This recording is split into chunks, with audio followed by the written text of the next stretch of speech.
Hello，大家好，歡迎嚟到鐵鎖姑姑小姨媽頻道。今日咧同大家分享下旅居生活嘅租金價錢啊，平到大家都唔信啊！短約又好，日租又好，長約究竟又包啲乜嘢呢？今一集同大家一一分享。Let's go！ 影片未開始之前，請大家支持訂閱，撳埋隔離個小叮當。好啦，我哋 Let's go！先同大家睇下房嚟，我今晚咧就住喺呢度嗱，就係一房一廳，有廳啦，有一個獨立嘅房間啦。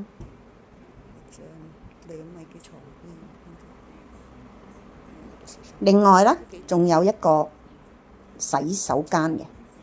咦？如果長住好似冇廚房喎，嗱，一陣間再同大家睇下其他嘅設施。呢間房呢，咁就咁，我呢就租一個禮拜嘅啫，所以呢，每一日嘅房租呢係100蚊。但係如果係月租呢間房呢，就係1500蚊，包水電費用㗎。啱啱睇嘅房型就係一房一廳啦。嗱，呢一間呢就係2房1廳，洗手間就差唔多嘅，咁就睇睇先下。佢就2個眼鏡房，雙人床。如果係3、5知己，即係2 pair 啦，過嚟住咧，日租嘅費用啦，呢間房咧就係150蚊。如果住1個月，即係簽1個月約嘅啫，咁咧價錢就係2000蚊。如果大家可以考慮下住1年嘅，呢個房就係1500蚊。又同大家睇下第二間呢，呢一間呢就係3層樓嘅。咁今日呢，我就住喺2樓，一入到嚟呢，就有一個超級大嘅客廳啦。咁啊，客廳之後呢，就入去就係一間房啦，係獨立㗎。我今晚就住喺呢度。咁租金幾多呢？呢間房仲平，98蚊一日。短約月租只係1000蚊咋。又睇下呢間咧係今年先新開嘅啫，咁啊有露台啦，單房就冇客廳嘅，室內嘅設備咧全部係智能式㗎，咁啊非常之先進啦。價錢幾多啦？今晚嘅房型一日租金係150蚊。嗱，再同大家分享一下，所有嘅民宿咧都有共用嘅空間㗎，例如好似茶水間啦。好似呢間咁樣，仲有咩呢？仲有打麻雀嘅地方啊，都係共用免費㗎。啱啱我未講，如果真係長住廚房又點樣啊？其實咧每一間咧都有共用嘅廚房㗎，都可以自己過嚟煮食，同埋有啲民宿咧係可以包食3餐㗎喎。平均咧早午晚一餐咧都係10蚊嘅啫，即係30蚊一日。其實今次我去咗邊度呢？我就坐火車去到邊呢？就去到雲南嘅麗江同埋大理。現時喺內地所有嘅火車站啦，咁啊需要驗票，但係驗票呢就可以用人工驗票或者自助通道。嗱，我哋揸住回鄉證證又好啦，居住證又好，或者外國人揸呢個 passport 啦，全部都可以用自助通道去檢票。現時喺內地旅遊發展越嚟越蓬勃，所有嘅火車站出嚟呢都會有個綜合服務台。嗱，呢度大家睇到可以去租車啦。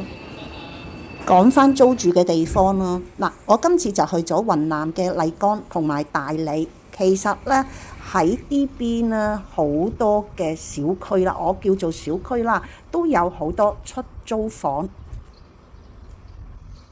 有沒有看過這家？有啊。大部分嘅出租房呢都係舊嘅地方啦，舊地啊，應該咁講，舊嘅地，但係呢就係新建嘅，好似呢一間咁樣建咗呢，就叫做3層樓啦。廚房在這裡。價錢呢都係每一間都可以傾嘅。嗱，呢間就比較舊啲啦，完全冇新翻新嘅。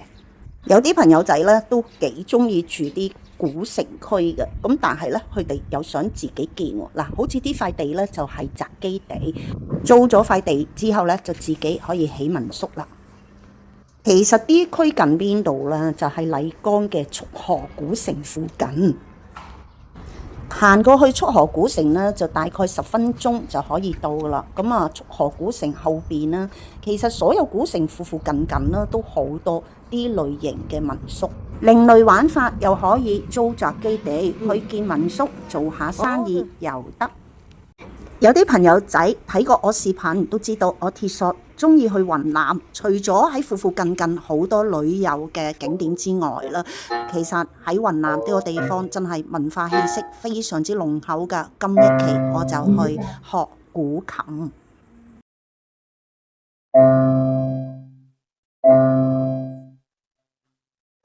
喺雲南住民宿客棧，民宿老闆呢就唔會帶商業味道嘅，因為一般嘅民宿客棧淨係知道點樣去收昂貴嘅費用啦。而雲南呢個地方呢非常之淳樸啊，每一間嘅客棧呢都會咧有唔同嘅活動俾我哋住宿嘅人啊。咁啊，今一日呢我哋就 BBQ，由雲南嘅麗江去大理啦。開車大概2個鐘頭，我今日咧就租咗一台車，啲架車幾新㗎，只係半年時間。租金幾多呢？我就喺當地揾啲網約公司嚟租嘅，咁啊100蚊一日，同喺出邊大型嘅租車公司啦，提供嘅服務啦係一模一樣，可以就送車上門啦。仲有喎，重點係乜嘢咧？一般我哋都要俾呢個押金啦，而喺當地啲類型嘅租車公司咧係免押㗎，同埋包晒所有嘅保險。如果大家唔想自駕去其他雲南地區，都可以揾網約車，包車又得，拼車都可以，非常之方便㗎。喺雲南差唔多任何嘅地區都可以租啲類型嘅細嘅綿羊仔啦，價錢幾多？50蚊一日。咁如果第一次嚟雲南，唔係太知道去邊啲地方玩，可以放心啊，因為喺旅館又好，喺古城入邊又好啦，都有好多唔同嘅旅行社啦，可以參加1日團啦，或者包團。更加多嘅呢就係旅客啊。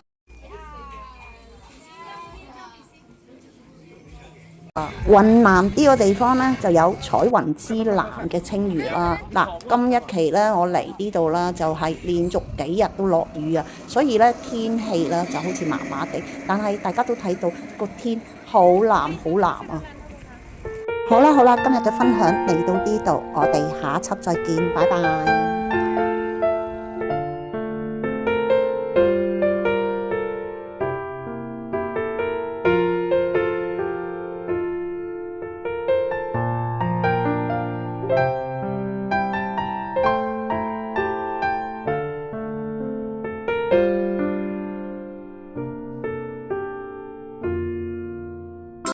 仲未訂閱鐵索姑姑小姨媽頻道，請你支持訂閱、點讚、分享、留言，多謝收看，下次見，拜拜。